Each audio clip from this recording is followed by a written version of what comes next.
जय हिंद दोस्तों। Welcome to our channel the Indian soul dental and medical wings. मेरा नाम है डॉक्टर शुभो और आज हम लोग डिस्कस करने वाले हैं रूट कैनल ट्रीटमेंट के बारे में, जिनका शॉर्ट फॉर्म आरसीटी होता है, जिनको हम कॉमन लैंग्वेज में आरसीटी बोलते हैं। तो मॉडर्न डेंटिस्ट्री में ये जो आरसीटी है ये मोस्ट पॉपुलरली आज के दिन में बहुत ज़्यादा यूज़ हो रहा है और पेशेंट के लिए और डेंटिस्ट के लिए ये जो ट्रीटमेंट है ये बहुत ही प्रेफरेबल ट्रीटमेंट है। ठीक है, तो आरसीटी को समझने से पहले इसका स्टेप्स क्या है, क्यों आरसीटी हम करते हैं, कौन सा इंडिकेशन में हम दांत के ऊपर आरसीटी करते हैं, ये सारे चीज़ कहाँ हम आरसीटी नहीं कर पाएंगे, कॉन्ट्रा इंडिकेशन है जिसका, ये सारे चीज़ को लेके आज हम डिस्कस करने वाले हैं। तो रूट कैनल ट्रीटमेंट को समझने से पहले हमें दांत के बारे में, ह्यूमन टीथ के बारे में, इंसान के मुंह में जो दांत रहता है उसके बारे में थोड़ा सा जाननी है। तो सबसे पहले अगर हम दांत को देखें तो ये दांत होता क्या है, अगर आसान भाषा में बोले दांत ह्यूमन ऑर्गन है, एक ह्यूमन ऑर्गन है। जैसे कि हम लोगों का लंग्स, किडनी, हार्ट, जैसे कि ये सारे चीज़ ह्यूमन ऑर्गन है, ऐसे दांत भी एक ह्यूमन ऑर्गन है। ठीक है, और ये डाइजेस्टिव सिस्टम का एक पार्ट है। मतलब जब हम खाना खाते हैं उसका जो डाइजेशन प्रोसेस शुरू होता है वो सबसे पहले मुंह के अंदर से शुरू होता है और दांत से शुरू होता है। क्यों? क्योंकि खाना खाने के बाद सबसे पहले दांत ही उस खाने को चबा के तोड़ता है, फिर उसके बाद बोलस फॉर्मेशन होता है, फिर वो बोलस अंदर स्टोमक में जाता है थ्रू इसोफेगस, उसके बाद उसका डाइजेशन शुरू होता है। ठीक है, तो पहला जो स्टेप है खाने को डाइजेस्ट करने का, वो स्टेप कहाँ से शुरू होता है? अपने हम लोगों की दांत से। तो सबसे पहले हमें एक दांत को समझना पड़ेगा आरसीटी को जानने से पहले। तो अगर हम एक दांत को देखें, दांत का एकदम जो ऊपर वाला हिस्सा है, ये जो वाइट वाला हिस्सा है, ठीक है, इसको हम क्या बोलते हैं? एनामेल। ये एनामेल ह्यूमन बॉडी के अंदर सबसे हार्डेस्ट पार्ट है। ठीक है, उसके नीचे ये जो येलो वाला एरिया है, ये सारे होता है डेंटिन। ठीक है, उसके बाद ये जो एरिया है इसे बोलते हैं पल्प। तो ये हो गया पल्प। पल्प मतलब क्या होता है? ये पल्प, दांत के अंदर जो पल्प रहता है, अगर मान लीजिए कोई भी ऑर्गन ह्यूमन बॉडी के अंदर, कोई भी ऑर्गन, हार्ट मान लीजिए, किडनी मान लीजिए, लंग्स मान लीजिए, तो हर कोई ऑर्गन जो जिंदा है ह्यूमन बॉडी के अंदर, जिसके अंदर लाइफ है, तो उसी ऑर्गन के लिए तीन चीज़ बहुत ज़्यादा इंपॉर्टेंट होता है। एक होता है artery supply, when supply, nerve supply. ठीक है, तो दांत के लिए भी, अगर दांत भी जिंदा रहना चाहता है, दांत के लिए भी तीन चीज़ इंपॉर्टेंट होगा। आर्टरी सप्लाई, जिस आर्टरी के थ्रू ऑक्सीजनेटेड ब्लड दांत के अंदर आएगा। वेन सप्लाई मतलब जहाँ से ब्लड ड्रेन हो जाएगा, दांत से बाहर निकल जाएगा। फिर नर्व सप्लाई, दांत का जो नर्व का जो सप्लाई होता है ये क्योंकि नर्व सप्लाई रहेगा तो दांत में जब पेन होगा हमें समझ में आएगा। ठीक है, तो ये तीनों चीज़ होना चाहिए दांत के अंदर। तो ये तीन चीज़ मिल के, आर्टरी सप्लाई, वेन सप्लाई और नर्व सप्लाई मिल के हर एक दांत के अंदर ये पल्प बनता है। ठीक है, तो जब हम पल्प बोलते हैं इसका मतलब ये होता है कि आर्टरी, वेन और नर्व सप्लाई दांत के अंदर पल्प चेम्बर और रूट कैनल के अंदर है। मतलब ये वाला ऊपर का अगर हिस्सा देखें इतना तक, इसको हम पल्प चेम्बर बोलते हैं क्योंकि ये चेम्बर जैसा दिखता है, और बाकी ये जो लंबा करके दो है एरिया, इसको हम रूट कैनाल बोलते हैं। मतलब ये दोनों कैनाल है, पल्प चेम्बर से शुरू होकर ये कैनाल नीचे एपिकल पोर्शन, मतलब दांत जहाँ पे ख़त्म होता है वहाँ तक जाता है, तो उसको हम रूट कैनाल बोलते हैं। और ऊपर से दांत का एनाटोमिकली दो पार्ट होता है। एक होता है क्राउन, जहाँ से जिंजिवा के अंदर दांत चला जाता है मसूड़ों के अंदर, उसी पोर्शन को क्राउन बोलते हैं। बाकी जो अंदर रहता है मसूड़ों के अंदर, गाम के अंदर जो हिस्सा रहता है उसको हम रूट बोलते हैं। ठीक है, और तो ऊपर हो गया एनामेल, उसके नीचे डेंटिन, उसके नीचे पल्प। पल्प के अंदर क्या क्या है? आर्टरी सप्लाई है दांत का, वेन सप्लाई है और नर्व सप्लाई है। ठीक है, कैसे जाता है? अगर पल्प को देखें, ये हड्डी के बीच में से ये एक साथ, ये आपका जो येलो वाला है ये हो गया नर्व, लाल वाला आर्टरी और नील वाला वेन सप्लाई। ठीक है, यहाँ पे भी येलो, लाल और नील, ये नीचे से आके ऐसे नीचे एपिकल फोरामेन रहता है, मतलब दो छोटा छोटा होल रहता है दांत के एकदम नीचे। जिस जिस दांत का जितना रूट होता होगा उतना ही होल होगा। मतलब एंटेरियर सामने वाले दांत के लिए एक ही रूट कैनल होता है, तो इसलिए उसका एपिकल फोरामेन मतलब नीचे वाला जो होल होता है उसको हम एपिकल फोरामेन बोलते हैं। तो एपिकल फोरामेन एक ही होता है। तो ये मोलर टीथ है, मोलर टीथ का फोटो है। तो इसमें 2 रूट होता है, तो मैंडिबुलर मोलर टीथ है, इसका 2 एपिकल फोरामेन है और 2 एपिकल फोरामेन से एक साइड से आर्टरी, वेइन और नार्व घुसा, और ये यहाँ से भी आर्टरी, वेन, नार्व घुस के ऊपर जाके ये एनास्टोमोसिस करता है, कहाँ पे, एक दूसरे के साथ जुड़ जाता है पल्प चेम्बर के अंदर। ठीक है, समझ में आ गया। अब ये दांत तो मुंह के अंदर हवा में रहता नहीं, हड्डी के अंदर बैठा हुआ रहता है। अगर ये इस फोटो को देखे, ये हो गया मैक्सिला, ये हो गया मैंडिबल। ठीक है, तो इसके अंदर ऐसे सॉकेट बना रहता है, तो इस सॉकेट के अंदर दांत बैठे रहते हैं। इसका जो जैसे कि इसमें 3 हमें दिख रहा है, 3 होल दिख रहा है, मतलब इस दांत के लिए 3 रूट रहेगा। एक रूट यहाँ पे जाएगा, एक रूट यहाँ पे जाएगा, एक रूट यहाँ पे जाएगा। जैसे कि नीचे के दांत के लिए यहाँ पे मोलर टीथ है, जैसे कि ये वाला दांत यहाँ पे बैठेगा, ये पीछे वाला रूट पीछे इस होल पे घुस जाएगा, और ये वाला सामने वाले होल में। ठीक है, तो जब ये हड्डी के अंदर बैठ जाता है तो एकदम हड्डी के साथ दांत कभी भी फिक्स नहीं रहता है, हड्डी के साथ दांत का थोड़ा सा गैप रहता है। ये जो पिंक वाला हिस्सा हम देख रहे हैं ना, ये हड्डी के साथ दांत का गैप रहता है, यहाँ पे छोटा छोटा लिगामेंट रहता है। जैसे कि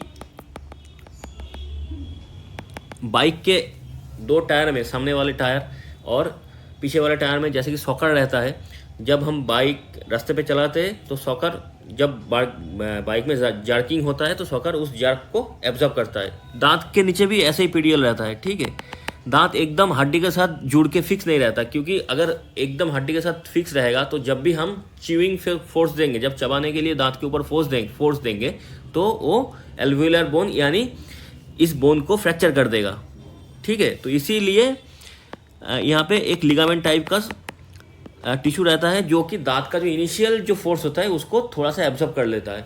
और यहाँ पे बहुत तरीके का लिगामेंट होता है, जैसे कि नीचे एपिकल लिगामेंट होता है, यहाँ पे ऑब्लिक लिगामेंट होता है, इंटररेडिकुलर लिगामेंट होता है, हॉरिजॉन्टल लिगामेंट। ठीक है, ये सारे बहुत सारे लिगामेंट रहते हैं, और इसको एक साथ हम क्या बोलते हैं, पेरियोडोंटल लिगामेंट।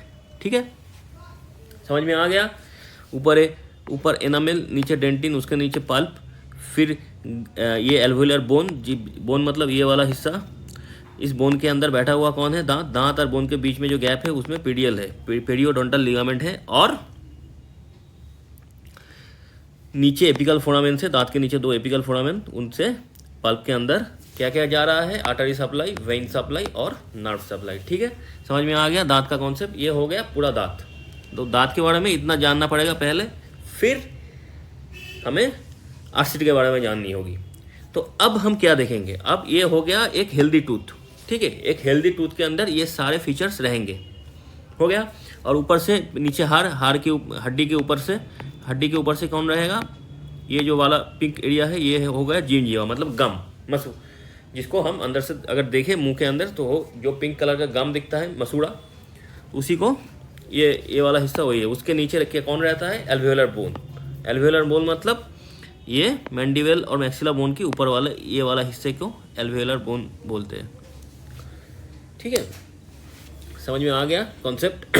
और नार्व, आर्टरी और वेन नीचे से कैसे जाता है, हड्डियों के बीच में से आता है, यहाँ पे कैनाल रहता है, कैनाल के बीच में से ये सारी चीज़ आता है और आके दांत के अंदर ऐसे घुस जाता है। ठीक है, समझ में आ गया। तो अब हम देखेंगे एक दांत के अंदर हम कब आर्सिटी करेंगे, मतलब इंडिकेशन क्या है। मान लीजिए एक दांत के अंदर बैक्टीरियल इन्फेक्शन शुरू हुआ। ठीक है, वो इन्फेक्शन अभी फिलहाल एनामेल के अंदर है, मतलब ये वाइट वाला एरिया वो एनामेल है। अगर सिर्फ एनामेल के अंदर है तो हम क्या कर सकते हैं, नॉर्मल जो फीलिंग होता है, जैसे कि जीआईसी हो गया, कंपोजिट फीलिंग हो गया, एमलगम फीलिंग हो गया, तो ये सारे फीलिंग हम इस केरियस जो पोर्शन है इसको हटा के यहाँ पे अगर नॉर्मल फीलिंग भी कर देंगे तो चलेगा। ठीक है, तो यहाँ पे हमें आरसीटी की ज़रूरत पड़ेगा नहीं। फिर हम आते हैं यहाँ पे, इस पोजीशन में हम क्या देख रहे हैं, जो इन्फेक्शन एनामेल से शुरू हुआ था वो डेंटिन तक पहुँच गया।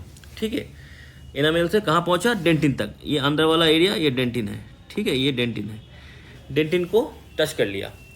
तो यहाँ पे हम क्या करेंगे, यहाँ पे भी हम आरसीटी नहीं करेंगे। यहाँ पे भी हम ये जो वाला जो इन्फेक्टेड एरिया है डेंटिन तक, उसको हटा के वहाँ पे क्या पहले बेस लगाएंगे।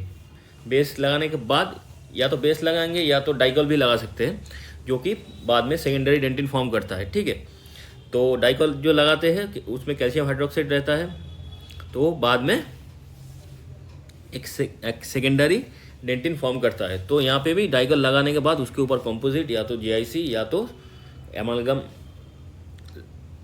करके हम उसको नॉर्मल जो फीलिंग है वो करके इसको भी ट्रीट कर सकते हैं।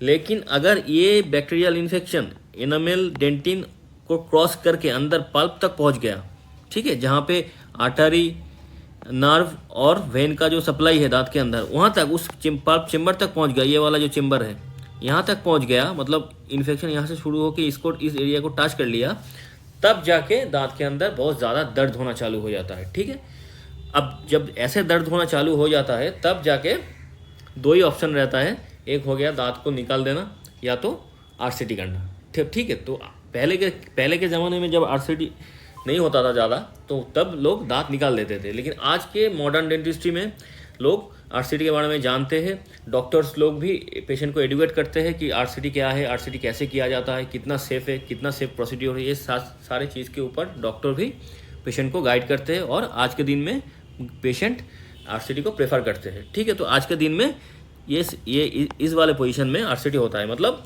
बैक्टीरियल इन्फेक्शन एनामेल डेंटिन को क्रॉस करके पल्प चेम्बर के अंदर चला जाता है, तब जाके हम उसको आरसीटी करते हैं। ठीक है, समझ में आ गया? इसको हम पल्पाइटिस बोलते हैं। एक और इंडिकेशन भी है, और भी एक सिचुएशन है जहाँ पे मान लीजिए दांत के नीचे किसी तरह, दांत के नीचे एपिकल फोरामेन के नीचे या तो दांत के आसपास पीडीएल के स्पेस में अगर बहुत ज़्यादा इन्फेक्शन फैल गया किसी कारण से, मान लीजिए ऊपर से ठीक है, ऊपर पे कोई इन्फेक्शन नहीं है, लेकिन फिर भी दांत के नीचे इन्फेक्शन हुआ है, तब भी जाके हम उस दांत का आरसीटी करना होगा, तब जाके वो दांत रहेगा ठीक ठाक।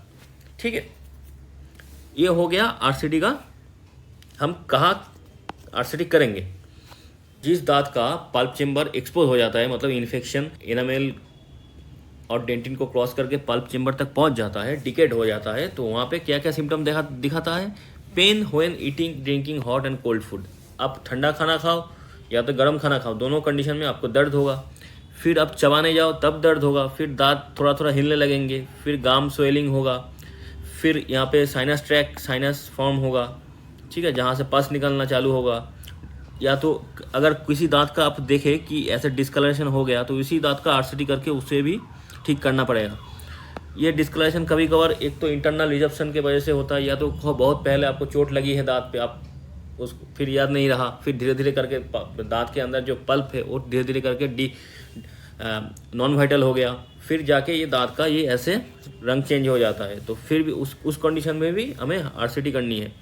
ठीक है, अच्छा, ये सारी चीज़ हमने देख लिए। कभी चोट लगा तो दांत ऐसे टूट गया, तो इस कंडीशन में भी अगर पल्प चेम्बर एक्सपोज हो गया तो वहाँ पे भी हमें आरसीटी करनी है। तो ये हो जाता है आरसीटी का इंडिकेशन और आरसीटी का सिम्टम, क्या देख के हम आरसीटी करें। ठीक है, और लोग ज़्यादातर गलती कहाँ कर देते हैं? जब इन्फेक्शन शुरू होता है, अगर तब भी, मतलब इन्फेक्शन जब एनामेल के अंदर रहता है, तब जाके अगर कोई पेशेंट डॉक्टर को दिखा ले, डेंटिस्ट को दिखा ले, तो डेंटिस्ट क्या करेगा? यहाँ पे जो इन्फेक्शन है उसको हटा के उसमें जो नॉर्मल फीलिंग होता है, जीआईसी बोल लीजिए, कंपोजिट बोल लीजिए, एमालगम बोल लीजिए, ये तीनों चीज़ जो सूटेबल लगे तो उसको यूज़ करके ये इस इन्फेक्शन को कंट्रोल कर लेगा। ठीक है, और डेंटिन तक भी रहेगा तो भी नॉर्मल फीलिंग से काम चल जाएगा। लोग कहाँ गलती कर देते हैं? जब ये इन्फेक्शन शुरू होता है तब एक्चुअली पेशेंट को दर्द नहीं होता है। अगर दर्द नहीं होता है तो पेशेंट सोचता है सब ठीक ही है, काहे जाए डॉक्टर के पास, बाद में जाएंगे। ठीक है, इसी सोच के साथ ये इन्फेक्शन और ज़्यादा फैल जाता है, फैल जाके ये कहाँ पहुँच जाता है? नीचे पल्प चेम्बर। और एक बार पल्प चेम्बर तक ये इन्फेक्शन पहुँच गया, उसके बाद चालू होता है दर्द। ठीक है, तो तब उसके बाद एक ही ऑप्शन रहता है जो कि आरसीटी। उसके बाद नॉर्मल फीलिंग से काम बनेगा नहीं, तो उसके बाद हम आरसीटी करते हैं। अच्छा, अब कहाँ पे हमें आरसीटी नहीं करनी?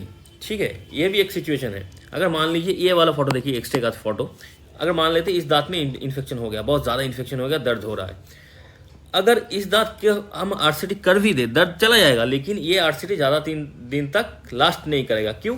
क्योंकि इस दांत के पास जो यहाँ पे बोन होना चाहिए था, मतलब ये व्हाइट वाला हिस्सा बोन का हिस्सा है, मतलब हड्डी होना चाहिए था यहाँ पे भी, ठीक है। अगर यहाँ पे हड्डी रहता तो ये दांत फिक्स, स्ट्रॉन्ग एंड हेल्दी रहता। क्योंकि अगर हड्डी नहीं है, कुछ दिन बाद ये दांत तो ऐसे ही हिलने लगेंगे, और आरसीटी करने के बाद ये दांत बहुत जल्दी हिल जाएगा और शायद बाद में निकलना भी पड़ जाए बहुत जल्दी।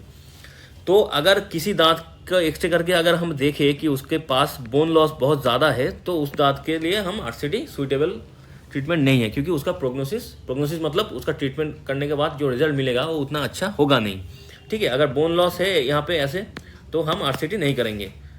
ये पहला सिचुएशन हो गया। दूसरा सिचुएशन क्या है?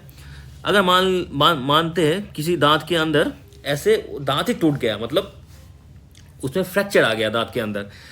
मान लीजिए ये वाला जो फ्रैक्चर है ये क्राउन तक ही फ्रैक्चर है। अगर मान लीजिए ये वाला पोर्शन को हम तोड़ के बाहर भी निकाल दे, फिर भी इसको आरसीटी करके इसको बिल्डअप करके क्राउन बिठा देंगे तो ये ठीक ठाक चलेगा।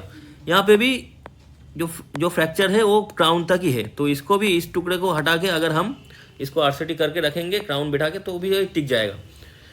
अगर मान ले फ्रैक्चर ऐसा हो गया, मतलब हॉरिजॉन्टल फ्रैक्चर, तब भी आरसीटी करके ये ठीक हो सकता है। लेकिन अगर फ्रैक्चर वर्टिकल हो, मतलब लंबा हो, और क्राउन और इसको रूट को इन्वॉल्व कर लिया हो, तो उस कंडीशन में यहाँ आरसीटी नहीं कर पाएंगे हम लोग, आरसीटी नहीं हो पाएगा, क्योंकि यहाँ पे आरसीटी फेल हो जाएगा, ठीक है।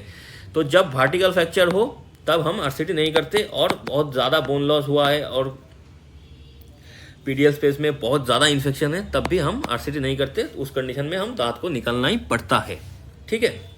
बाकी सारे कंडीशन में जो सिचुएशन कंट्रोल करने के लायक होता है, उसमें हम आरसीटी कर देते हैं।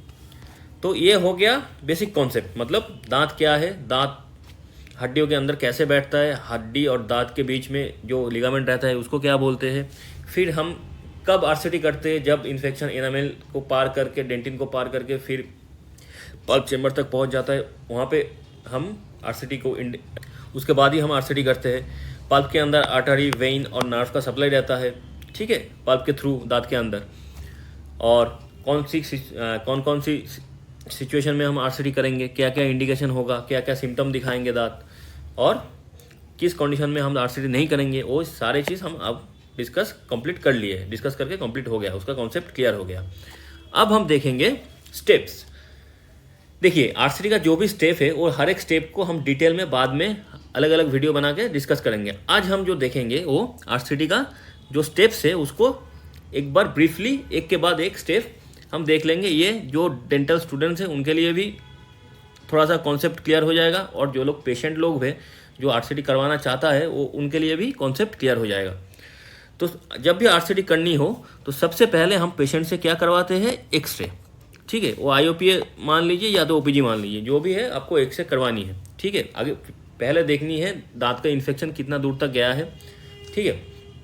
दांत के नीचे सिर्फ ऊपर से इन्फेक्शन हुआ है कि नीचे भी इन्फेक्शन है, पीडियल स्पेस का थिकनेस क्या है, फिर बोन लॉस कितना हुआ है, ये सारे चीज़ देख के एसेस करने के बाद हम डिसीजन लेंगे, आरसीटी करेंगे, ठीक है। अच्छा, पहला सेटिंग आरसीटी के लिए हम फिक्स कर लिया। तो पेशेंट पहला दिन आया, तो पहला दिन हम क्या करेंगे, पहला दिन हम सबसे पहले लोकल एनेस्थीसिया दे के उसका जो एनेस्थीसिया जो है उसको अचीव करेंगे, हो गया। फिर हम उसका एक्सेस ओपनिंग करेंगे। अगर आरसीटी का एक्सेस ओपनिंग मतलब आरसीटी को दांत को ऊपर से काट के दांत के अंदर, मतलब पल्प चेम्बर में घुसना, एनामेल और डेंटिन को हटा के पल्प चेम्बर के अंदर प्रॉपर्ली घुसना, इसको बोलते हैं एक्सेस ओपनिंग। एक्सेस ओपनिंग में क्या क्या होता है, सबसे पहले डी रूफिंग होता है पल्प चेम्बर का। जो डी रूफिंग, पल्प चेम्बर मतलब ये जो पल्प चेम्बर है, जो ऊपर वाला हिस्सा, इसको पल्प चेम्बर बोलते हैं, और नीचे ये रूट कैनाल बोलते हैं इन दोनों को। तो इसके ऊपर जो डेंटिन और उसके ऊपर जो एनामेल है, इसको हटा के यहाँ तक घुसना है, तो इसको बोलते हैं D roofing of pulp chamber, ठीक है। फिर लोकेट द कैनाल। अब कैनाल को लोकेट करनी है। हर एक दांत में जितना उसका रूट के हिसाब से उसका कैनाल होता है, कौन सी कैनाल कहाँ पे है, ये सारी चीज़ को लोकेट करनी है। किससे, फाइल से। फाइल क्या है हम बाद में देखेंगे थोड़ी देर में। तो लोकेट करनी है पहले उस कैनाल, सारे कैनाल को। जिस दांत के अंदर 2 रूट होगा उसके अंदर 3 कैनाल भी हो सकता है, 4 कैनाल भी हो सकता है। ऊपर के दांत में 3 रूट होता है, उसमें 3 कैनाल भी हो सकता है, 4 कैनाल भी हो सकता है। एंटीरियर दांत में एक ही कैनाल होता है, एक ही रूट होता है, तो लगभग एक ही कैनाल होता है। और अपर प्रीमोलर, फर्स्ट प्रीमोलर में 2 रूट होता है, तो 2 कैनाल होता है। तो ये सारे कैनाल कहाँ पे है, उसका ओरिजिन कहाँ पे है, मतलब एक एंट्री पॉइंट कहाँ पे है, ये सारी चीज़ को लोकेट करनी है। फिर पेटेंसी चेक करनी है कैनाल का। पेटेंसी मतलब कैनाल के अंदर कोई ब्लॉकेज है कि नहीं, मतलब अंदर से यहाँ पे कैनाल में जब घुसने के बाद जब एपिकल फोरामेन तक कोई ब्लॉकेज कैनाल के अंदर है कि नहीं, ये चीज़ देखने को पेटेंसी चेक करना बोलता है। तो उसके बाद हम पेटेंसी चेक करेंगे। फिर क्या करेंगे, फिर फाइल डाल के हम जो पल्प चेम्बर के अंदर जितना भी नर्व, वेइन और आर्टरी का जो सप्लाई है उसको हम तोड़ के बाहर लेके आएंगे, उसको निकाल देंगे दांत के अंदर से, क्योंकि वहाँ पे ही इन्फेक्शन फैला हुआ है। ठीक है। फिर हम क्या करेंगे, वर्किंग लेंथ डिटरमाइन करेंगे। वर्किंग लेंथ मतलब ये जो कैनाल का जो हाइट है, यहाँ से मतलब एकदम ऊपर जो कस्प होता है, दांत का जो ऊपर वाला एनामेल का हिस्सा होता है, वहाँ से नीचे एपिकल फोरामेन तक, ठीक है, इस कैनाल का जो हाइट है, इस हाइट को वर्किंग लेंथ बोलते हैं, उसको हम डिटरमाइन करेंगे। दांत लंबाई उसका कितना है, ठीक है। वर्किंग लेंथ डिटरमाइन करने के बाद इस कैनाल को सही तरीके से और भी शेपिंग करेंगे, क्लियरिंग करेंगे फाइल से।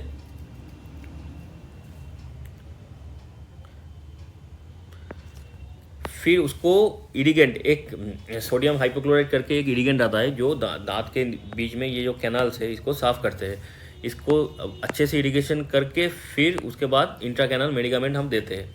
तो पहले सेटिंग में आप इतना ही करते हैं, ठीक है। उसके बाद की सेटिंग में ये, उसके बाद उसके 7 दिन बाद जो सेटिंग होता है उसमें ऑब्चुरेशन मतलब एक राबाट टाइप का गाटा पर्चा आता है, उसको हम उसके अंदर दांत के अंदर कैनाल के अंदर ऐसे डाल के बंद कर देते हैं। फिर दांत को हम कंपोजिट से बिल्डअप करके फिलिंग करके एक अलग से क्राउन बिठा देते हैं दांत के ऊपर, ठीक है। तो आरसीटी में टोटल कितना स्टेप होता है, टोटल 6 स्टेप होता है। पहले तो एक स्टेप हो गया, फिर लोकल एनेस्थेसिया अचीव कर लिया हमने, फिर एक्सेस ओपन किया, फिर शेपिंग एंड क्लीनिंग किया। कहाँ का, रेडिकुलर स्पेस मतलब ये वाला स्पेस में, मतलब रूट के अंदर जो रूट कैनाल है उसको हम अच्छे से शेपिंग और क्लीनिंग कर लिए। फिर ऑब्चुएट कर दिया, मतलब गाटापर्ट से भर दिया। उसके बाद हम दांत को कंपोजिट से बिल्डअप करने के बाद दांत को प्रिपेयर करके फिर ऊपर क्राउन लगाते हैं, ठीक है। ये हो गया शॉर्टली, जो भी स्टेप है उसको हम एक स्लाइड में लिख लिए। अब हम एक एक स्टेप को अलग से देखेंगे, ठीक है। तो सबसे पहले हम एक्सेस ओपनिंग को देखते हैं। एक्सेस ओपनिंग हम कैसे करें, एक्सेस ओपनिंग अगर देखें, ऐसे एक हैंड पीस आता है एयर रोटर बोलते हैं, जो न्यूमेटिक प्रेशर से घूमता है। यहाँ पे मान लीजिए 3-3.5 से 4 लाख आरपीएम में ये बार इस हैंड पीस के साथ घूमता है, ठीक है, आरपीएम में घूमता है। तो इस बार से हम पहले इसके ऊपर का एनामेल को काटते हैं, फिर डेंटिन को काट के ऐसे अंदर चले जाते हैं, ठीक है। एक बार पल्प चेम्बर के अंदर ये बार पहुँच गया, ठीक है। देखिए हम काट रहे हैं, काट के एनामेल काट के डेंटिन के अंदर गए, डेंटिन को काट के फिर हम पल्प चेम्बर के अंदर घुस गए, ठीक है। एक बार ये घुस गया, उसके बाद इस बार को निकाल के हम इस बार को लगाना है, क्योंकि इसको हम बोलते हैं एंडोजेट बार।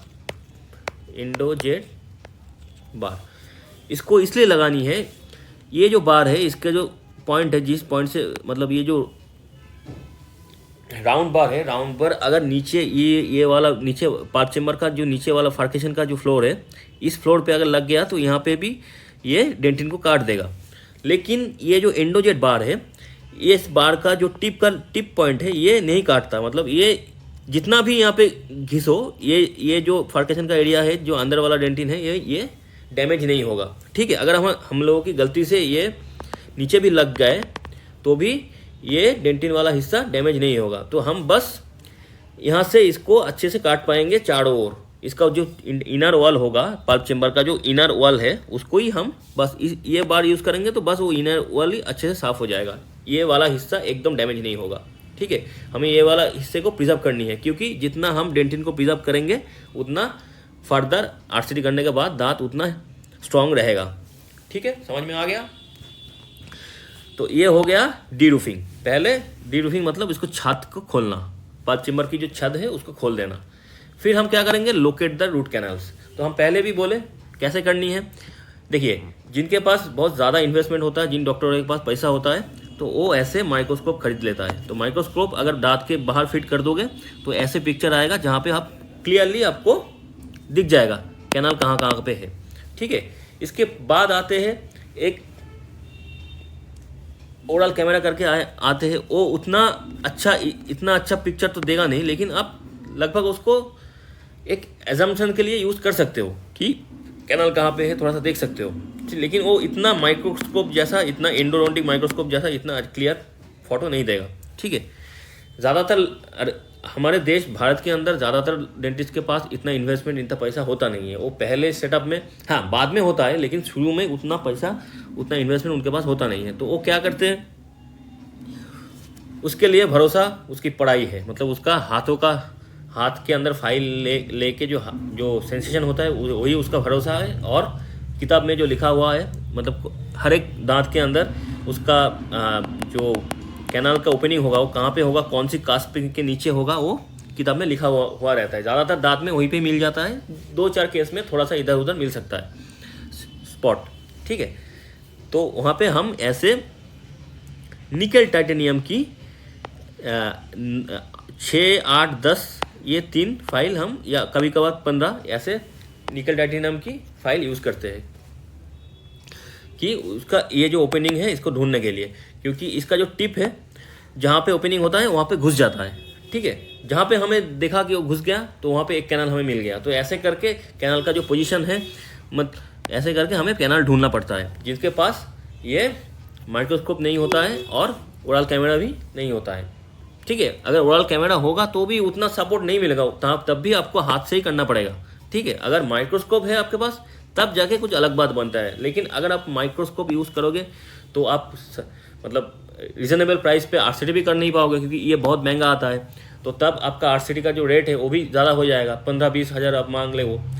और हम लोग कैसे, नॉर्मल लोगों के पास उतना पैसा होता नहीं है, वो 5-6 हज़ार ज़्यादा से ज़्यादा 7-8 हज़ार में ही आरसीटी करवाना चाहता है। तो अगर जब आप 15-20 हज़ार बोलोगे एक आरसीटी के लिए, तब वो आपसे करवाएगा नहीं। ठीक है, तो ज़्यादातर इंडिया के अंदर जो पेशेंट है और जो डेंटिस्ट है वो ही कम पैसों में ही करना पड़ता है, 6 से 7 हज़ार मैक्सिमम, बहुत ज़्यादा हो गया तो 8 हज़ार। तो उसके अंदर तो आप ये वाला हिस्सा, ये चीज़ एफर्ट नहीं कर पाओगे। ये जो माइक्रोस्कोप है उसके अंदर आप एफर्ट कर नहीं पाओगे।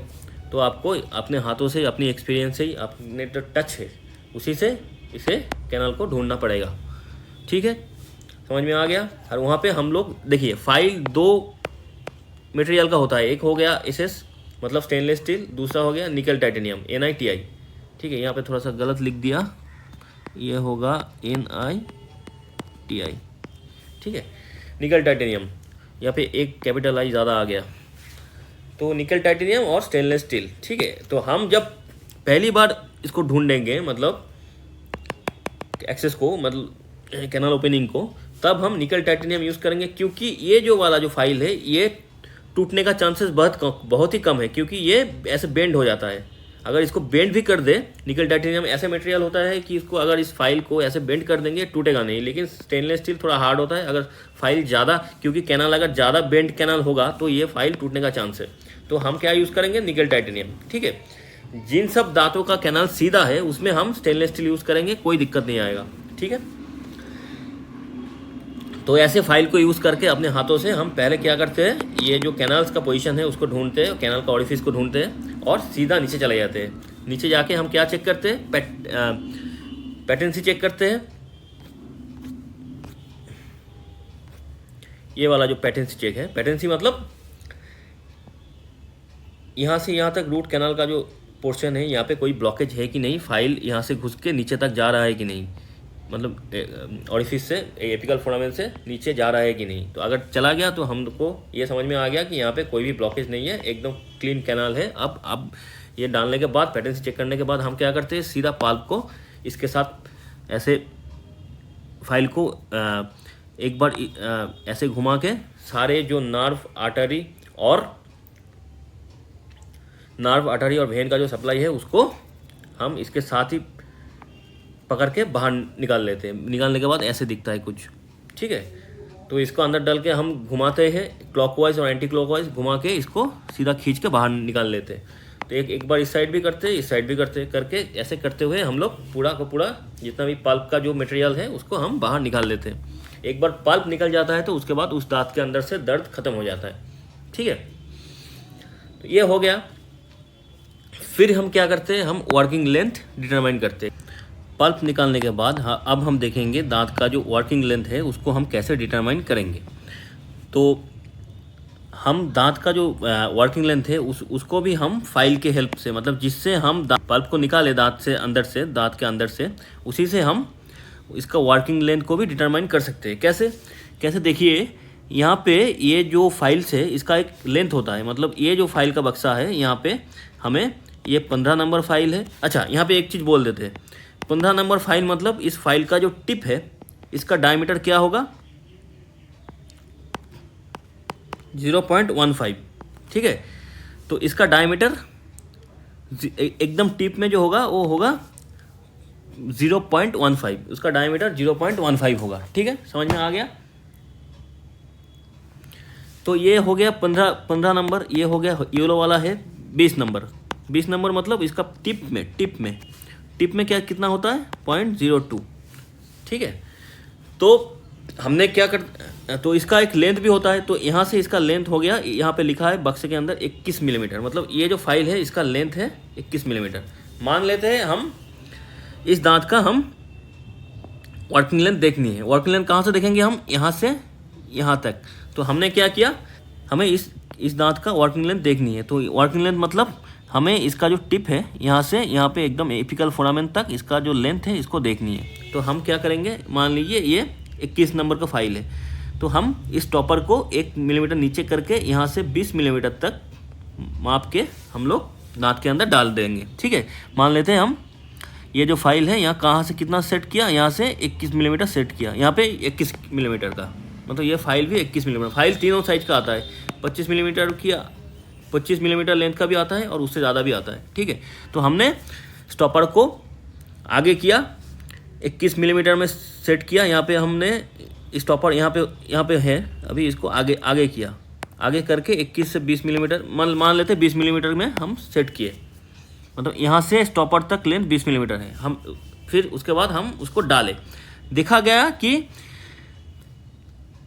स्टॉपर तक पहुँचने से पहले ही ये स्टॉपर है यहाँ पे डाल लिए, स्टॉपर तक नीचे हम ढकेल दिया, ठीक है, ढकेल दिया। फिर हम क्या करेंगे, हम एक्सरे करेंगे, उसके बाद हम एक्सरे करेंगे, क्या करेंगे, एक्सरे करेंगे, ठीक है। हम जो इसको जो फाइल को हम जो माप रहे हैं वो स्केल से भी, नॉर्मल स्केल से भी माप सकते हैं कितना, और एक एंडो ब्लॉक करके ऐसे एक बक्स ब्लॉक आता है जिसमें ये हर एक नंबरिंग हाइट के हिसाब से नंबरिंग किया हुआ रहता है। अगर हमें 18 मिलीमीटर अंदर डालनी है या तो 20 मिलीमीटर का लेंथ डालनी है, तो उसी 20 मिलीमीटर में फिट करके उसको सेट करके ये जो रबर स्टॉप है इसको सेट करके हम अंदर डालते हैं। तो अंदर डालने के बाद हम एक्सट्रैक्ट करते हैं।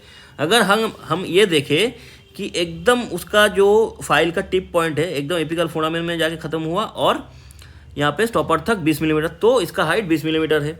अगर हम ये देखें कि ये जो फाइल है अंदर, ये फाइल इधर जाके थोड़ा सा एपिकल फोरामेन से 1 मिलीमीटर बाहर चला गया, ठीक है, तब इसका हाइट क्या हो गया, हम 20 मिलीमीटर डाले थे, 1 मिलीमीटर बाहर यहाँ पे दिख रहा है, तो हम उसका हाइट क्या करेंगे, 19 मिलीमीटर, मतलब स्टॉपर को और 1 मिलीमीटर आगे करके सेट करेंगे, जो कि इसका हाइट 19 मिलीमीटर होगा, ठीक है। अगर हम ये देखें कि ये फाइल इधर आके पूरा एपिकल फोरामेन से जाने से पहले ही 1-2 मिलीमीटर पहले ही इसको ख़त्म हो गया, तो हम क्या करेंगे, 20 मिलीमीटर का हम माप लिए थे हाइट का, उसमें और 2 मिलीमीटर मतलब 22 मिलीमीटर का इसको फाइल चाहिए जो अंदर यहाँ तक जाएगा। तो इसका वर्किंग लेंथ कितना हुआ, 22 मिलीमीटर, ठीक है, 22 मिलीमीटर। तो फाइल डालने के बाद 3 सिचुएशन हो सकता है वर्किंग लेंथ, 3 सिचुएशन हो सकता है वर्किंग लेंथ के लिए जानने के लिए। एक हो गया एकदम एक्यूरेट वर्किंग लेंथ आया, 20 मिलीमीटर लेंथ की फाइल हम डाले और एकदम एक्यूरेट 20 मिलीमीटर आया, तो हो गया उसका वर्किंग लेंथ 20 मिलीमीटर, मतलब एकदम टिप पॉइंट से, ठीक है। फिर हम क्या करेंगे, अगर देखें कि फाइल थोड़ा सा बाहर निकल गया 20 मिलीमीटर में, तो इसका मतलब इस दांत का हाइट 20 मिलीमीटर नहीं है, 1 मिलीमीटर और छोटा होगा, तो 19 मिलीमीटर वर्किंग लेंथ होगा। अगर हम देखें फाइल नीचे तक जाने से पहले 2 मिलीमीटर पहले ही ख़त्म हो गया, तो उसका क्या होगा, उसके 20 मिलीमीटर के साथ 2 मिलीमीटर और ऐड करना पड़ेगा, 22 मिलीमीटर हो जाएगा उसका वर्किंग लेंथ, ठीक है, समझ में आ गया। तो ऐसे हम वर्किंग लेंथ देखते हैं। पूरा देखने के बाद हम एक्चुअली जो टिप पोर्शन है उससे 1 मिलीमीटर छोटा ही वर्किंग लेंथ लेते हैं। अगर मान लें एकदम 20 मिलीमीटर में हम लोगों का एकदम एक्यूरेट आ रहा है तो हम क्या करते हैं 1 मिलीमीटर और कम कर देते हैं, वर्किंग लेंथ 19 मिलीमीटर कर देते हैं। क्यों? क्योंकि दांत का जो ये नीचे वाला पोर्शन है इसको अगर हम जूम करें तो हम क्या देखेंगे, दांत का जो नीचे वाला पोर्शन है जो एपिकल फोरामेन है वो ऐसे होता है, मतलब फाइनल शेप होता है नीचे जाके। ठीक है, ये जो पोर्शन होता है ये फाइनल शेप होता है। अगर एक्चुअली यहाँ पे कैनाल ख़त्म हो जाता है फिर नीचे जाके फिर से एक ड्राइंग करके आपको समझाते हैं। अगर ड्राइंग कर पाएंगे सही से तो मान लेते हैं इस रूट को हम पकड़ लेते हैं। ठीक है, ये रूट को अगर बड़ा करके ड्राइंग करें ये दो रूट को, ठीक है, तो एक रूट ये आया,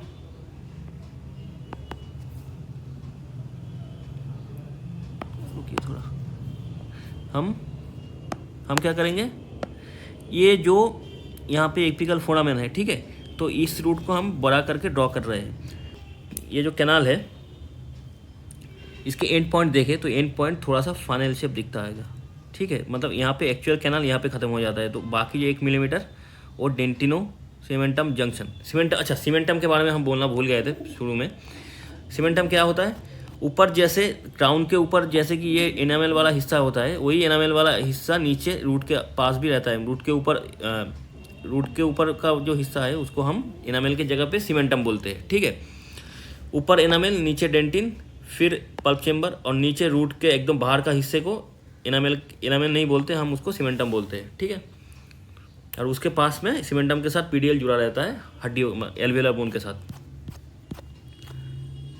तो यहाँ पे जो देख रहे थे हम, अगर हम ये एपिकल फोरामेन को सही से देखें, एपिकल फोरामेन में क्या होता है तो एकदम एंड पॉइंट फाइनल टाइप रहता है, मतलब यहाँ पे कैनाल ख़त्म हो जाता है लेकिन एक्सरे में अगर हम करें तो यहाँ तक ख़त्म दिखा रहा, मतलब दिखाएगा कि दांत यहाँ पे ख़त्म होता है लेकिन एक्चुअल कैनाल ख़त्म हो जाता है 1 मिलीमीटर पहले ही। ठीक है, इसीलिए हम वर्किंग लेंथ अगर एकदम परफेक्ट अगर 20 आया तो उससे हम 1 मिलीमीटर कम कर देते। समझ में आ गया?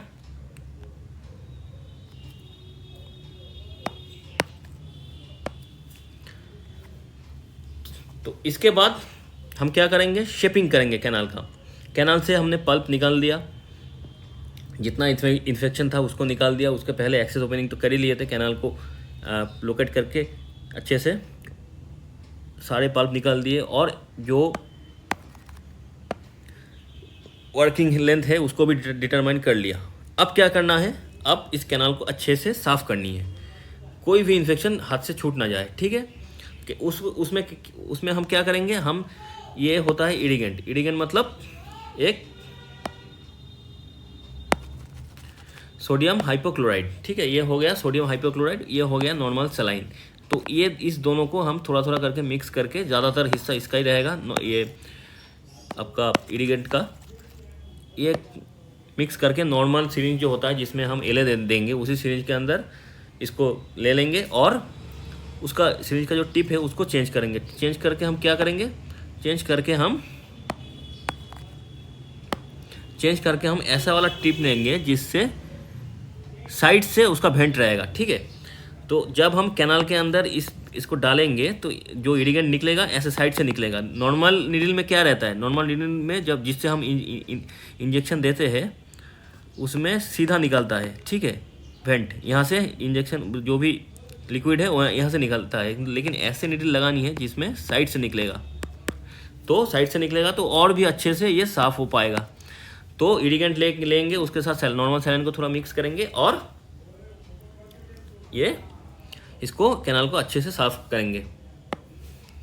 ये प्रोसेस हम रिपीट करेंगे, बार बार रिपीट करेंगे और फाइलिंग करेंगे। मान लीजिए हम 15 के फाइल से किए पहली बार, उसके बाद उसको उसी वर्किंग लेंथ में 20-25 तक फाइल करके जितना हमें ठीक ठाक लगे उसमें उसको एनलार्ज करके अच्छे से साफ़ करेंगे। और जब हम फाइलिंग शेपिंग करेंगे तब ये फाइल के बॉडी में फाइल के साथ ये आरसी हेल्प जिसको ईडीटीआई भी बोलते हैं उसको भी लेंगे, क्योंकि ये जो डेब्रिस रहेगा अंदर जिसको स्मीयर लेयर भी बोलते हैं तो स्मीयर लेयर को भी आसानी से बाहर निकाल लेगा विथ इरिगेंट। ठीक है। तो ये हो गया शेपिंग और क्लीनिंग। तो ये सारे स्टेप के ऊपर हम डिटेल में हर एक, ये इतना आसान है नहीं, मतलब ये जो सारे जो स्टेप है इसको डिटेल में हम अलग अलग वीडियो में डिस्कस करेंगे। अभी इसमें बस ओवरव्यू डिस्कस कर रहे हैं। हो गया, जब पूरा साफ हो गया फिर 7 दिन के लिए हम क्या करेंगे, इंट्रा कैनाल मेडिकामेंट जो कि कैल्शियम हाइड्रोक्साइड होता है वो कैनाल के अंदर ऐसे डाल देंगे 7 दिन हम छोड़ देंगे। ये क्या करेगा, एंटीसेप्टिक इफेक्ट दिखाएगा, एंटीबैक्टीरियल इफेक्ट दिखाएगा और कैनाल को पूरी की पूरी एंटीबायोटिक एज ए एंटीबायोटिक काम करेगा, ठीक है, जिसको हम इंट्राकैनल मेडिकामेंट बोलते हैं। फिर 7 दिन बाद पेशेंट आया, फिर इसको साफ़ करके बाहर से पूरा का पूरा ये जो कैल्शियम हाइड्रोक्साइड है इसको निकालने के बाद इसमें हम क्या डालेंगे, ऐसे रबर का, इसको गाटा पर्चा बोलते हैं, ये रबर इसके साथ ये ऐसे सीलर को रबर के बॉडी में लगा के ऐसे अंदर डाल देंगे और यहाँ से काट देंगे, पूरा सील हो जाएगा। मतलब ये जो कैनाल है इसको साफ़ करने के बाद इसको इस रबर से हमें सील करनी है, जितना वर्किंग लेंथ है उसके हिसाब से। मतलब ये रबर इस एपिकल फोरामेन से बाहर नहीं जानी चाहिए और ज़्यादा शॉर्ट भी नहीं रहना चाहिए, बस 1 मिलीमीटर शॉर्ट रहेगा करके इस रबर को हमें डाल देना चाहिए। हो गया, डबल सीलर के साथ लगा के हम रबर इस गाटा पर्चा को हम अंदर डाल देंगे तो ये एकदम फिक्स हो जाएगा। ये जो कैनाल है इसको एकदम ब्लॉक हो जाएगा। फिर हम क्या करेंगे, फिर यहाँ पे कंपोजिट करके एक मटेरियल आता है, कंपोजिट डाल के इसको फिल करेंगे। के बाद ऐसे जो ये जो ब्लू लाइट है इस लाइट को लगाएंगे तो ये मटेरियल एकदम हार्ड हो जाएगा और यह पूरा ब्लॉक हो जाएगा, ठीक है। ऐसे पूरा फिक्स हो गया, ये कैनाल फिक्स हो गया किससे, गाटा पर्चा और सीलर से, और ऊपर वाला हिस्सा कंपोजिट से फिल हो गया, ठीक है। उसके बाद हम क्या करेंगे, दांत को थोड़ा सा ऊपर से काट के प्रिपेयर करेंगे, मतलब ऐसे छोटा करें, ये नॉर्मल साइज है उसको काट के ऐसे बनाएंगे। आरसीटी होने के बाद इसको ऐसे बनाएंगे, पूरा प्रिपेयर करेंगे, फिर उसके ऊपर इम्प्रेशन लेंगे, फिर उसी हिसाब से एक क्राउन बन के आएगा लैब से, फिर उसको हम जीआईसी से जो लिफ्टिंग सीमेंट होता है उससे हम इसके ऊपर बिठा देंगे। तो ऐसे हो गया आरसीटी प्लस क्राउन, पूरा का पूरा treatment complete, tooth preparation and fabrication of crown. तो हम क्राउन क्यों बिठाते हैं, जब आपकी दांत का पल्प इन्फेक्टेड पल्प हम लोग निकाल लेते हैं, उसके बाद दांत के अंदर कोई लाइफ नहीं रहता है, बस उसका जो कैल्शियम और बाकी मिनरल से बना हुआ जो भी उसका हार्ड स्ट्रक्चर है उसको बस हम एक्सटेंड करके उसका यूज़ को हम लंबा करते हैं, ठीक है। इसीलिए उसके ऊपर क्राउन बिठाना बहुत ज़रूरी होता है, क्योंकि उसका जो लाइफ है पल्प जाने के बाद चला गया, तो अगर उसको जितना भी हम स्ट्रेंथन करेंगे वो उतना दिन तक टिकेगा। तो इसीलिए हम क्राउन बिठाते हैं, क्योंकि वरना ये दांत चूइंग प्रेशर नहीं ले पाएगा, टूट जाएगा। आरसीटी करने के बाद भी ये फ्रैक्चर हो जाएगा, टूट जाएगा, तो तब जाके फिर दांत को निकालना ही पड़ता है। तो इसीलिए आरसीटी करने के बाद हम लोग हमेशा क्राउन बिठा देते हैं, क्योंकि दांत का जो स्ट्रेंथ है वो ठीक ठाक बरकरार रहे, वो कॉन्टिन्यूअस रहे, इसीलिए हम आरसीटी करने के बाद ये क्राउन बिठा देते हैं। तो ये हो गया जो ब्रीफ कॉन्सेप्ट है आरसीटी का, वही। तो ऐसा तो ये हर एक स्टेप को बाद में हम हर एक अलग अलग वीडियो बना के इलेबोरेटली समझाएंगे और डिस्कस करेंगे। तो ये हो गया ब्रीफ आरसीटी का जो भी कॉन्सेप्ट, एक ही कम टाइम में जितना हो सके आरसीटी का कॉन्सेप्ट हम लोग डिस्कस कर लिए। तो आज की वीडियो में इतना ही। तो अगर आप लोगों को हमारे वीडियो अच्छे लगे तो चैनल को सब्सक्राइब और बेल आइकन को प्रेस कर दीजिएगा, और वीडियो को जितना हो सके आप लोग लाइक कीजिए और शेयर कर दीजिएगा। आज के लिए इतना ही। Jai Hind, thank you, good bye.